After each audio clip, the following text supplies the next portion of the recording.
మీ తెలుగు నేస్తం Telugu stop app download చేసుకోండి. అన్ని వార్తా విశేషాలు సులభంగా ఎప్పటికప్పుడు.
అప్పుడే మొదటి సంవత్సరం పరీక్షలు రాయడానికి సిద్ధంగా ఉన్నారు అంటే ఇది మీ అందరి కష్టం ఫలితం కాదా? నా కష్టం ఫలితం, మీ కష్టం ఫలితం.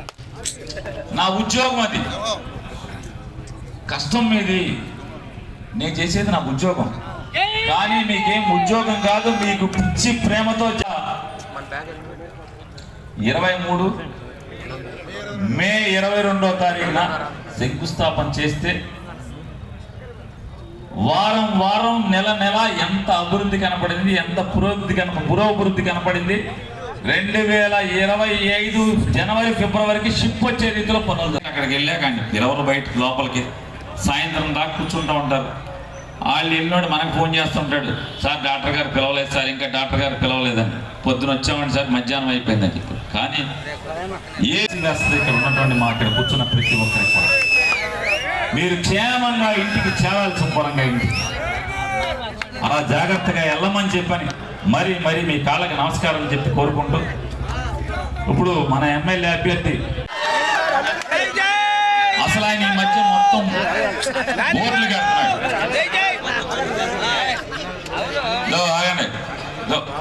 ఎలైసాం చప్పట్లు కొట్టబోతుంది. ఈ తర్వాత కూడా మాట్లాడితే బాగుకోవాలి.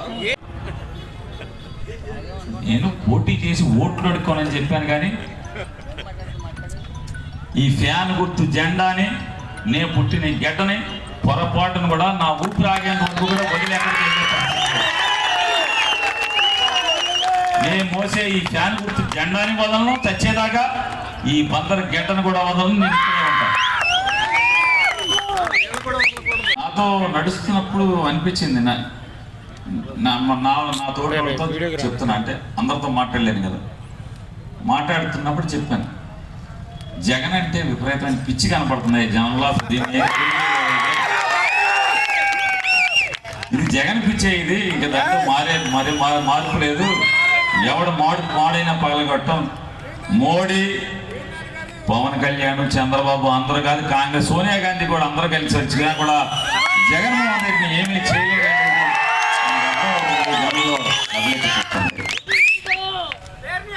ఉన్నటువంటి పార్టీ ప్రత్యర్థి పార్టీ కాంగ్రెస్ పార్టీ. అప్పుడు మనమంతా కూడా, నా తండ్రి, నేను, మనందరం కూడా ఎక్కువ మంది కాంగ్రెస్ పార్టీలోనే ఉండేవాళ్ళం.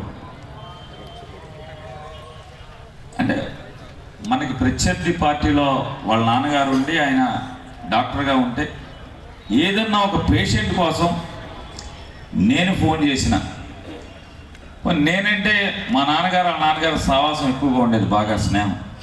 నేనంటే వాళ్ళ నాన్నగారు స్నేహితుడు కొడుకుగా నాకు ఏమన్నా ఆప్యాయంగా పలకరించడం. నేను ఒక పేషెంట్ గురించి ఈ చీకటి జీవాలు ఈ ముడా కప్పు చెప్పినటువంటి వేలాది ఎకరాలు కానీ పోర్టు కప్పు చెప్పినటువంటి ఈ 2-3 వేల ఎకరాలు కానీ మొత్తం కూడా జీవోలు రద్దు చేసి ఏ భూమిలో ఎవడ బతుకుతున్నాడో వాడికి పట్టా ఇచ్చేటువంటి ప్రభుత్వం జగన్ ప్రభుత్వం ఖచ్చితంగా జరుగుతుంది, రాబోతుందని కూడా మీ అందరికీ కూడా మనం చెప్పాల్సిన, మన ప్రజలకు చెప్పాల్సినటువంటి అవసరం ఉంది. ఆ జీవో కాపీలు కూడా మొత్తం మీకు ఇస్తాను. కోనేపు చిన్నాపురం వైపు ఉన్న భూములన్నీ కూడా ముడాకి బదలాయించినటువంటి జీవో కానీ, అలాగే కరగ్రహారం ఆ పైకి ఉన్నటువంటి మొత్తం భూములన్నీ కూడా కోర్టుకి హ్యాండ్ ఓవర్ చేసినటువంటి భూములు కానీ ఆ జీవో కానీ 2 జీవోలు కూడా మన ప్రతి కార్యకర్త కూడా మీకు అందజేయడం జరుగుతుంది. ఖచ్చితంగా మనం చెప్పాలి. అయినా కూడా అది జీవో రద్దు చేయాలంటే ఖచ్చితంగా క్యాబినెట్ పెట్టాలి.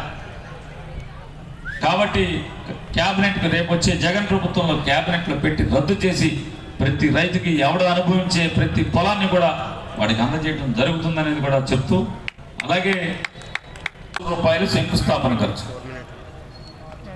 దానికి పర్యావరణ అనుమతులు లేవు, బ్యాంకు లోన్ రాలేదు. పర్యావరణ అనుమతులు లేకుండా చిన్న మట్టి పార మట్టి కూడా ముట్టుకుంటలేదు సముద్రం పక్కన. మరి ఎవరిని మోసం చేద్దామని ఏం పనులు జరిగింది? మీ తెలుగు నేస్తం తెలుగు స్టాప్ యాప్ డౌన్లోడ్ చేసుకోండి. అన్ని వార్తా విశేషాలు సులభంగా ఎప్పటికప్పుడు. మార్చి 7వ తారీఖు నుంచి శంకుస్థాపన జరిగితే మే 30 కదా జగన్మోహన్ రెడ్డి గారు సీఎం అయింది. మార్చి 7 నుంచి ఏప్రిల్ 7, ఏప్రిల్ 7 నుంచి మే 7, మే 7 నుంచి మే 30కి 2 నెలల అంటే ఎంత వచ్చింది? 83 రోజులు. 83 రోజులు ఆయన లెక్కెట్టాడు. 83 రోజులు. 83 రోజుల్లో ఏమన్నా అక్కడ ఈ ఊరేగిన ప్రొక్లైన్లు అక్కడ ఉన్నాయా?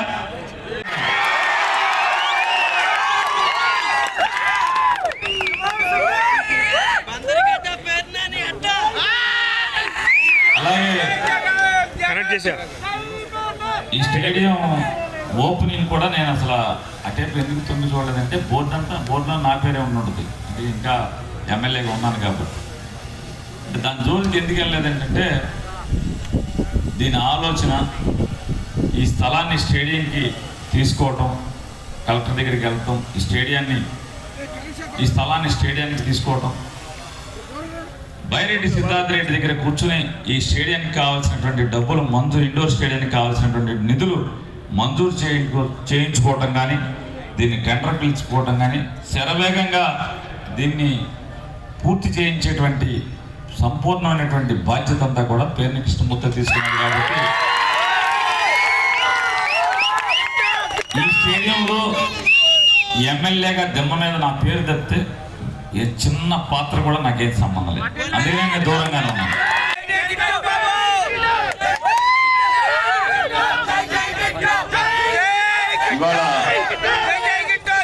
ఇవాళ డాక్టర్ గారి కిట్టుని పరిచయ కార్యక్రమంగా మనం బందర్లో ప్రజలకి, ఇదిగో ఈయన ఎంపీ అభ్యర్థి జగన్ గారి తరపున, ఇదిగో ఈయన ఎమ్మెల్యే అభ్యర్థి అని చెప్పని ఈరోజు పరిచయ కార్యక్రమం స్టార్ట్ చేశారు. కానీ మనమేమో అంటే ప్లాన్ చేసుకున్నది మోటార్ సైకిల్ మీద వెళ్దామని.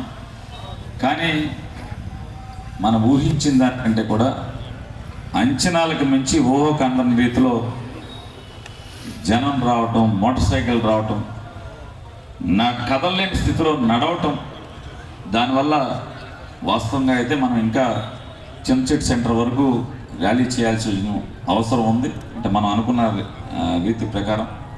కానీ ఇప్పటికే మనం 5 గంటలకి 3 స్తంభాల సెంటర్ దగ్గర వినాయకుడికి అట్లాగే అమ్మవారికి పూజ చేసి అభ్యర్థులు జీబీకి 5 గంటలకు బయలుదేరితే మనం దాదాపుగా నాయర్బడ్డి సెంటర్కి వచ్చేప్పటికి 8 ఆ టైం అయిపోయింది. ఇంక 8 అయిపోయింది. మీరు ఎప్పుడో మధ్యాహ్నం 2ంటికి బయలుదేరి వచ్చి ఉంటారు చాలామంది, కొంతమంది 3ంటికి బయలుదేరి వచ్చి ఉంటారు. కాబట్టి ఇక్కడి నుంచి తిప్పేసి స్టేడియం ఓపెన్ చేసి వెళ్ళిపోదాం అని చెప్పని అక్కడి నుంచి రావడం జరిగింది. నా మనుషులకి ఎవరికి కష్టం వచ్చినా అక్కడ పేరు నాని ఖచ్చితంగా ఉంటాడు. దాని పబ్లిసిటీ అక్కర్లేదు.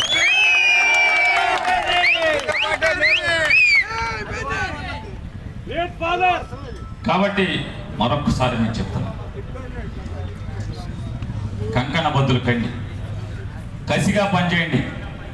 ఇవాళ ఎంత కసిగా ఇవాళ రోడ్డెక్కి వచ్చారో మీరందరూ కూడా అదే కసితో ఎమ్మెల్యే అభ్యర్థిగా పేర్ని కృష్ణమూర్తిని, ఎంపీ అభ్యర్థిగా సింహాద్రి చంద్రశేఖర్ని ఇద్దరిని కూడా గెలిపించి జగన్మోహన్ రెడ్డి గారిని ముఖ్యమంత్రి చేసేలాగా మీరు విశ్రమించకుండా కసిగా పనిచేయమని చెప్పని మీ అందరికీ కూడా మరొకసారి జగన్మోహన్ రెడ్డి గారు, అరే మా నాయకుడురా, మేము జగన్కి ఓటు అడిగాం, ఇన్ని మంచి పనులు చేశాం జనానికి, మళ్ళీ గెలిపిస్తాం, మళ్ళీ కాళ్ళ దగ్గరేసుకొని మా జగన్ ఇంకా మంచి చేస్తున్నారా అని చెప్పే రీతిలో మనం పనిచేద్దామని చెప్పి మీ అందరికీ మరొకసారి జై జగన్.